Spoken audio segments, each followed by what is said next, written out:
کہ ہمارے مدرسے میں لائک فائک بچے آتے ہیں، کیوں ہی حافظ صاحب نکمے جی بالا نو تنگ کرتا ہے جی جی مدرسے رکھ لو، یہ پڑھتا نہیں ہے جی مساں نو تنگ کرتا ہے تو تسی رکھ لو، ایسے بچے ہمارے پاس آتے ہیں۔ تو پھر ہم بھی کہتے ہیں ٹھیک ہے، وہ لوگ نہیں کہتے مولوی نکمے ہو گئے، تو ہم کہتے ہیں آپ نے جو بچے دیے تھے وہ کون سے پی ایچ ڈی تھے؟ جب نکمے بچے دو گے تو پھر نکمے۔ لیکن یہ قرآن کا فیضان ہے، حضور کے دین کا فیضان ہے کہ نکمہ سمجھ کے دیا تھا، اللہ نے اس کو لوگوں کا امام بنا دیا۔ چلو 2-4 سال 5 سال وہ مدرسے کی روٹی شوٹی کھاتا ہے، چلو کچھ نہیں تو مسجد تو چلائے گا ہی، مسجد تو چلائے گا ہی، لیکن رب تعالیٰ نے دیکھیں اس کو اعزاز کیا دیا، مسئلے پر کھڑا ہے، پیچھے ڈاکٹر صاحب کھڑے نے، پیچھے انجینئر صاحب کھڑے نے، وہ بھی یہی کہہ رہا تھا پیچھے اس امام کے، پیچھے اس امام کے۔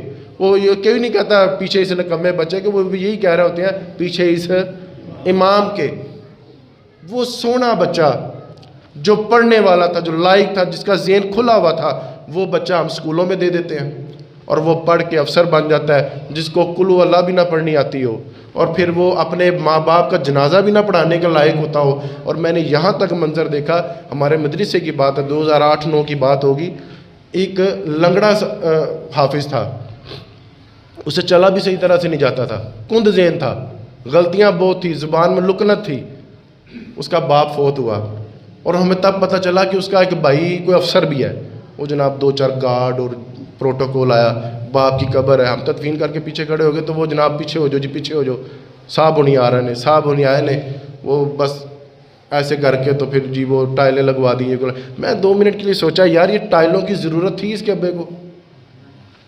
یہ جو پڑھائی کر رہا ہے، یہ پروٹوکول اور یہ گاڑیاں، اس کی ضرورت تھی اس کے ابے کو؟ لیکن آنکھوں میں آنسو تب آئے، وہ لنگڑا، وہ جس کو نکمہ سمجھا تھا، وہ جس کی زبان میں لکنت تھی، انہوں نے 2 بچوں کو کہا میں نے چک کے نہ ابے دے سرانے تے باؤ۔ پھر اس کو بٹھایا گیا تو اس نے سورہ یاسین شروع کی، اور فوراً میرے ذہن میں یہ حدیث آئی، حضور نبی علیہ السلام کا فرمان سنیے، حضور فرمانے لگے جو بچہ، جو بندہ اپنے مردوں مرنے والے کے لیے یاسین پڑھتا ہے، اللہ اس کی بھی مغفرت فرماتا ہے اور مرنے والے کی مغفرت فرماتا ہے۔ اب آپ مجھے بتائیے، وہ تو نکمہ بچہ تھا، لیکن پتہ تب چلتا ہے جب بندہ قبر میں چلا جاتا ہے، پھر پتہ لگتا ہے کہ وہ نکمہ بچہ بھی تجھے کتنا فائدہ دے گیا۔ تو ہم جب اپنے مدرسوں میں نکمے بچے دیتے ہیں، کند ذہن بچے دیتے ہیں، جی مسانو کٹ کھا کے آ جاتا جی وہ پڑھتا نہیں صحیح، تو آپ مدرسے میں رکھ لو، تو پھر بچے بھی پھر ویسے۔ لیکن یہ قرآن کا اعجاز ہے، بچے کو کچھ بنا کے بھیجتا باہر، یہ قرآن کا اعجاز ہے۔ تو چیز وہ دیں جو آپ کو بڑی محبوب ہے، رب کے راہ میں وہ چیز دیں جو بڑی محبوب ہے۔ اگلی بات سنیے گا، حضور نبی علیہ السلام نا پسند نہیں فرماتے تھے کہ بندہ ساری رات ہی سویا رہے، ساری رات ہی سویا رہے۔ حضور نبی علیہ السلام جب کبھی رات کو بیدار ہوتے تو اٹھ کر کے کہتے عائشہ میرا مصلی تو دو۔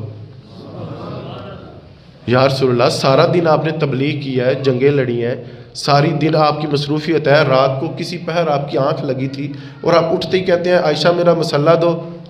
حضور فرمانے لگے یہ میں پسند نہیں کرتا کہ ساری رات ہی میں سویا رہوں، کچھ وقت تو میں اپنے رب کو منا لوں، کچھ وقت تو میں اپنے رب کو دے لوں۔ لیکن آج ہمارا کیا حال ہے، جیسے ہی آنکھ کھلتی ہے سب سے پہلے ہم ڈھونڈتے ہیں ہمارا موبائل کدھر ہے، ہمارا موبائل کدھر ہے، فٹافٹ دیکھتے ہیں کس کس کا میسج آیا، کیا ہو رہا ہے، کیا ہو رہا ہے۔ بس کریں یار، کچھ بھی نہیں ہوا۔ ہم چوکوں میں چراہوں میں ساری زندگی گزر گئی ہماری بحثوں پہ، سیاسی تبصروں پہ، تو ملک ٹھیک ہو گیا؟ پھر ہو گیا پھر ٹھیک؟ صبح اٹھتے ہیں رات تک ہماری یہی پلاننگ ہوتی ہے، ہم نے کرنا کیا ہے، یہ کاروبار کریں گے، پیسہ کیسے کمانا، پھر کما لیتے ہو پیسے۔ آپ کا کام تھا رب کو منائے، بندوں کو مناتے مناتے تھک جاؤ گے، آؤ نہ رب رسول کو منا لو۔ یہ نوافل کی کثرت، اور آپ یقین کریں وقت میرا سمٹ گیا، یہ جو نوافل ہوتے ہیں نا یہ بڑی شاندار چیز ہے۔ قسمت روٹ جائے، مقدر روٹ جائے، تہجد کی نماز اللہ کو منا لیتی ہے، تہجد کی نماز اللہ کو منا لیتی ہے، ضد کر پڑتی ہے نہیں یا اللہ پاک میرے پڑھنے والے پہ خیر فرما، یہ جو کہتا ہے اس کو دے دے۔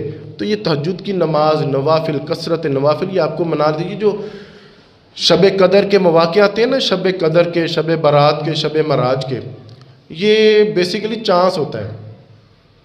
کسی کے آپ قرض دار ہوں، کسی کا آپ نے قرضہ دینا ہو 2.5-3 لاکھ، تو وہ آ کے کہے چل یار آتے سورہ فاتحہ پڑھ جا تیرا قرضہ معاف کرنا، ملے گا تو ایسا کوئی نہیں، لیکن رب تعالیٰ کا یہ فرمان ہے چل آ تجھے معاف کرتا ہوں۔ یہ چانس ہوتے ہیں، یہاں پہ بھی اب پروپیگنڈا کیا جاتا ہے کہ یہ کہاں لکھا ہے یہ نوافل نہیں پڑھنے چاہیے۔ سیدھی سی بات آپ کریں کہ آپ ہمیں نوافل پڑھنے سے روک رہے ہیں، جی اس رات کو عبادت کرنا ثابت نہیں ہے، تو آپ کیا کہنا چاہ رہے ہیں کہ اللہ کی عبادت نہ کریں پھر؟ لیکن یہ ہمارا عقیدہ ہے، یہ اہل سنت و جماعت کا یہ عقیدہ ہے۔ یہ جو راتیں ہوتی ہیں نا، یہ خوبصورت راتیں، میرے محبوب پاک سید عالم صلی اللہ تعالیٰ علیہ وبارک وسلم نے فرمایا کچھ لوگ اور کچھ وقت ایسے ہوتے ہیں جس میں رب تعالیٰ کسی کی بات موڑتا نہیں ہے۔ باپ اپنی اولاد کے لیے دعا کرے رب موڑا، بیٹا اپنے والدین کے لیے دعا کرے تو رب موڑا، مسافر دعا کرے تو رب موڑا، دلہا جس کی شادی ہوتی ہے پہلی رات حق مہر دیتے ہوئے کہ دعا مانگے تو دعا رد نہیں ہوتی۔ اسی طرح سے حضور نے کچھ اوقات بتائے ہیں، جمعہ والے دن فرض نماز سے پہلے دعا مانگو رب موڑا نہیں کرتا، شب برات کی رات کو دعا مانگنا رب موڑا نہیں کرتا، لیلۃ القدر کی رات کو مانگنا رب موڑا نہیں کرتا، سحری کے ٹائم دعا مانگنا رب موڑا، افطاری آگے رکھ کے رب سے دعا مانگنا رب موڑا نہیں کرتا۔ یہ تو ساری وہ تعلیمات ہیں جو ہمیں نبی پاک نے فرمائی ہیں، اور آج یوٹیوبر اور یہ جو فیس بک پر چاند ایک مولوی ہیں یہ بھی کہتے ہیں انہاں دی کوئی فضیلت ہے، کمال کرتے ہو معاذ اللہ، تو اب وسیلہ بن گیا ہے ہمارے اور رب کے درمیان میں، جب چاہیں گے مانگیں گے، رب تعالیٰ سے جب چاہیں گے مانگیں گے، اور جب چاہیں گے جس رات کو چاہیں گے۔ وہ کہتے ہیں جی وہ صحابہ نے اس رات کو نوافل پڑھے تھے کہ نہیں پڑھے تھے؟ ہم کہتے ہیں صحابہ رات کے منتظر نہیں تھے، وہ ساری زندگی نوافل پڑھتے آئے ہیں۔